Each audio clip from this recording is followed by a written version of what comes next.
Halo, Assalamualaikum warahmatullahi wabarakatuh. Terima kasih untuk kalian yang telah mengklik video ini.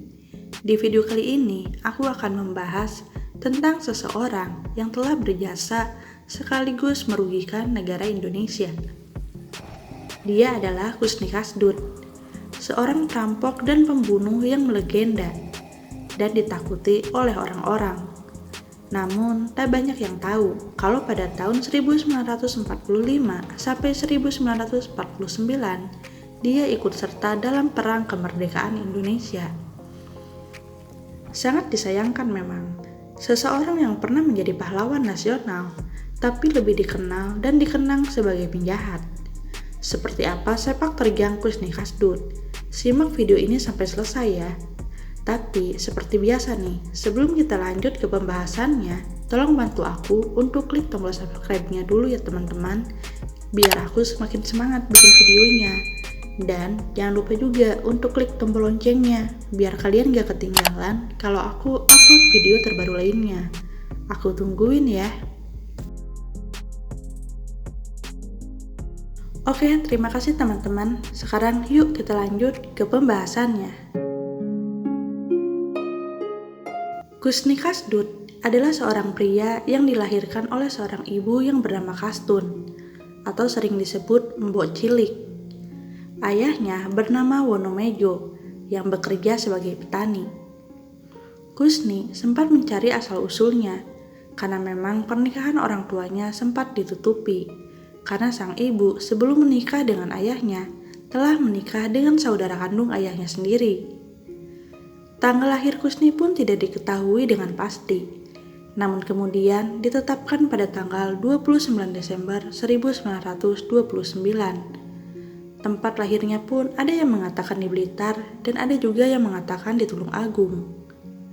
Sang ayah meninggal saat Husni berusia 6 tahun. Sepeninggalnya sang ayah, ibunya berjualan pecel lele untuk menyambung hidupnya di depan kontrakannya di Malang.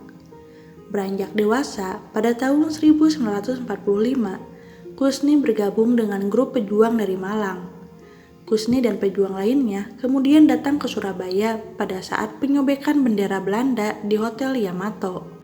Di Surabaya, Husni terlibat di banyak pertempuran melawan penjajah, termasuk pertempuran bersama Bung Tomo pada tanggal 10 November 1945. Di pertempuran tersebut, banyak pahlawan yang gugur sehingga dikenang sebagai Hari Pahlawan. Namun, Husni berhasil selamat setelah pertempuran itu. Perjuangannya tidak sampai di situ saja. Di tahun 1947, saat Belanda melakukan agresi, Husni dan pejuang lainnya sempat masuk ke pedalaman Malang di Kepajen untuk bertahan. Di Kepajen, saat Belanda sudah berhasil mendesak, pertempuran pun terjadi lagi. Di tahun 1948 sampai 1949, Husni berangkat ke Yogyakarta dengan maksud untuk bergabung dengan tim Babu Runcing yang akan dikirim ke Bandung untuk bertempur. Namun, tim tersebut batal berangkat, dan Husni pun pada akhirnya masuk ke Laskar Pasukan Khusus Laskar Brigade Teratai. Di sini mungkin bisa jadi awal mula Husni mengetahui dunia kejahatan. Karena pasukan ini sengaja dibentuk dari orang-orang yang memiliki latar belakang kriminal. Hal ini merupakan taktik perang karena orang-orang seperti ini lebih berani untuk bertempur. Mungkin pada saat itu walaupun memiliki riwayat kriminal, tetapi untuk memperjuangkan kemerdekaan Indonesia, mereka bisa bersatu. Sembari berjuang, Husni pun sempat melakukan penjarahan-penjarahan pada orang kaya, kemudian hasil jarahannya dibagikan pada pejuang lainnya. Namun, dalam satu pertempuran, Husni dan pejuang lainnya sempat tertangkap oleh Belanda. Mereka ditahan dan disiksa di sebuah pabrik gula di Malang. Husni dan pejuang lainnya sempat dibebaskan, tetapi kakinya sempat tertembak. Pertempuran terakhir Husni melawan penjajah dilakukan di Blitar pada tahun 1949. Setelah perang usai, sebuah kebijakan dikeluarkan untuk merombak pasukan TNI. Sayang, pasukan tempat Husni berjuang tidak terdaftar sebagai tentara. Kusni hanya diakui sebagai bekas pejuang dari Rampal dan tidak terdaftar sebagai tentara. Ia pun merasa marah dan sakit hati atas kebijakan tersebut. Kusni pun mulai mencari pekerjaan lain kemana-mana, dari mulai Malang, Yogyakarta, dan Jakarta. Tetapi semuanya nihil. Orang-orang yang ia kenal di masa revolusi tidak ada yang bisa membantunya untuk mendapatkan pekerjaan. Di saat dirinya sudah mulai putus asa, Kusni pun memutuskan untuk menjadi pemberontak pada negaranya sendiri. Ia sempat melakukan penculikan pada seorang dokter dan kemudian meminta tebusan. Tidak hanya di situ, Kusni berulah dengan membunuh seorang keturunan Arab di Jakarta. Pada awalnya, ia hanya berniat merampok, namun korban melakukan perlawanan dan kemudian Kusni pun menembaknya. Kejahatan yang membuatnya terkenal adalah pencurian yang ia lakukan pada tanggal 30 Mei 1963. Hari itu, ia dan beberapa rekannya mendatangi Museum Gajah di daerah Medan Merdeka, Jakarta Pusat. Bukan tanpa pertimbangan, Kusni sudah memikirkan dampak dari aksinya tersebut, tetapi sepertinya hatinya sudah tertutupi. Ia pun nekat melakukannya. Kusni dan rekannya berpura-pura menjadi polisi saat mendatangi museum. Penjaga museum yang tidak curiga pun mempersilahkan mereka masuk. Di dalam museum, kemudian mereka berbagi tugas. Saat masuk ke ruang pusaka, Kusni sempat kaget karena ada yang berjaga di sana. Karena sudah tanggung, Kusni pun menodongkan senjata pada penjaga tersebut. Setelah itu, para penjaga pun diamankan oleh rekannya dan Kusni beraksi untuk membobol berlian-berlian yang ada di museum tersebut. Total sekitar ada 7 kilo berlian dan emas yang berhasil ia rampok dari museum tersebut.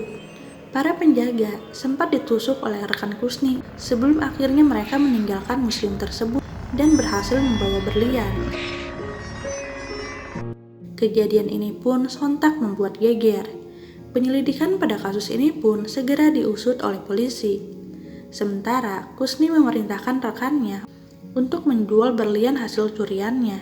Kusni dan rekan-rekannya pun sempat menikmati hasil penjualan berlian tersebut sebagian, karena berlian tersebut belum terjual semua.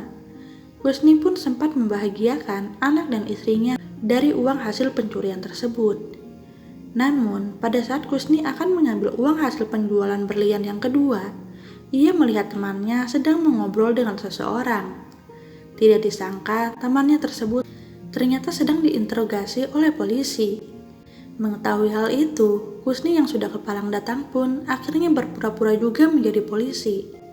Namun hal itulah yang justru membuatnya tertangkap. Kusni pun akhirnya dibawa ke kantor polisi. Namun, saat diinterogasi di kantor polisi, Kusni mencoba kabur. Akhirnya pada saat itu, Kusni yang kebetulan sedang membawa senjata api di tasnya, menembaki para polisi. Baku tembak pun tak dapat terhindarkan. 1 orang polisi harus tewas akibat kejadian ini. Setelah itu, Kusni pun berhasil melarikan diri dari kantor polisi. Namun pada akhirnya, dia kembali tertangkap. Selama masa kurungan di penjara, Kusni seringkali berhasil meloloskan diri, walau pada akhirnya ia kembali berhasil dibui. Karena hal itu, Kusni pun menjadi tahanan luar biasa. Ia pun diberikan hukuman mati. Pada tanggal 10 November 1979, Kusni sempat mengajukan gerasi, namun ditolak oleh Presiden Soeharto. Dan pada akhirnya, pejuang yang menjadi penjahat ini pun menghembuskan napas terakhirnya pada tanggal 6 Februari 1980. Hari itu, ia dieksekusi mati dengan cara ditembak. Nah teman-teman, bagaimana menurut kalian kisah Kusni Kasdut ini? Tentunya sangat disayangkan. Ia bukan dikenang sebagai pahlawan, namun dikenang sebagai penjahat yang ulung. Terima kasih untuk kalian yang telah menonton video ini sampai selesai. Jangan lupa untuk klik tombol like dan share-nya kalau kalian suka dengan video ini. Assalamualaikum warahmatullahi wabarakatuh.